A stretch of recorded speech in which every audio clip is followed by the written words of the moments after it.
नमस्कार, मी सायली. स्वामींचा प्रकट दिन हा केवळ एक सोहळा नसून तो प्रत्येक भक्तासाठी कृतज्ञतेचा उत्सव आहे. श्री स्वामी समर्थ महाराज आणि त्यांच्या भक्तांमधील नाते हे जगातील सर्वात विलक्षण अतूट असे नाते आहे. हे नाते केवळ एका देव आणि भक्ताचे नसून ते एका माऊलीचे आणि तिच्या लेकराचे आहे.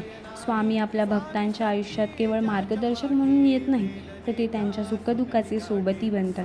भक्तांनी कितीही चुका केल्या तरी ज्या क्षणी तो शरणागत होऊन स्वामींना हाक मारतो, त्या क्षणी स्वामी त्यांचे सर्व अपराध पोटात घालून आपल्या मायेच्या छत्राखाली घेतात.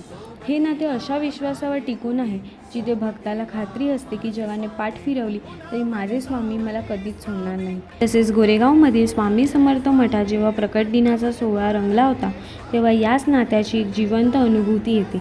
हे सगळे स्वामींचे भक्त आहेत आणि हे भक्तांच्या म्हणजे स्वामींच्या अगाध मायेची साक्ष देतात. स्वामींच्या या नात्याचा सर्वात मोठा आधारस्तंभ म्हणजेच अभयवचन. भिवू नकोस, मी तुझ्या पाठीशी आहे. हे केवळ आश्वासन नाही, तर तो एक जिवंत अनुभव आहे. गोरेगावच्या या पावन मठात पहाटेपासून सुरू होणारा नामांचा गजर, अभिषेक, पालखी सोहळ्याची मिरवणूक सोहळा हे पाहून मन प्रसन्न होते. तिथे येणारा प्रत्येक भक्त आपल्यासोबत सुखदुःखाचे ओझे घेऊन येतो, पण जाताना स्वामींच्या याच अभयवचनाची शिदोरी घेऊन आनंदाने घरी परततो. या नात्याचे वैशिष्ट्य म्हणजे स्वामींचे अदृश्य पण जागृत असते.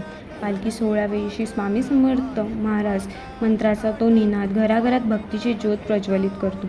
या व्हिडिओमध्ये तुम्ही जे पाहत आहे ती केवळ गर्दी नाही, तर स्वामींच्या चरणी अर्पण झालेली लाखो मने आहेत. जो भक्त स्वामींना आपले सर्वस्व मानतो त्यांच्या घराची, संसाराची आणि मनाची काळजी स्वतः स्वामी वाहतात.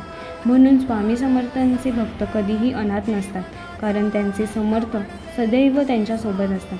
गोरेगावचा हा प्रकट दिन सोहळा म्हणजेच या शब्दातील नात्यांची, या अथांग प्रेमाची आणि स्वामींच्या रूपाने मिळालेल्या साक्षात आशीर्वादाची एक सुंदर प्रचिती आहे. आणि तुम्हाला शक्य झालं तर या मठाला नक्की भेट द्या. भेटूया पुढच्या ब्लॉगमध्ये.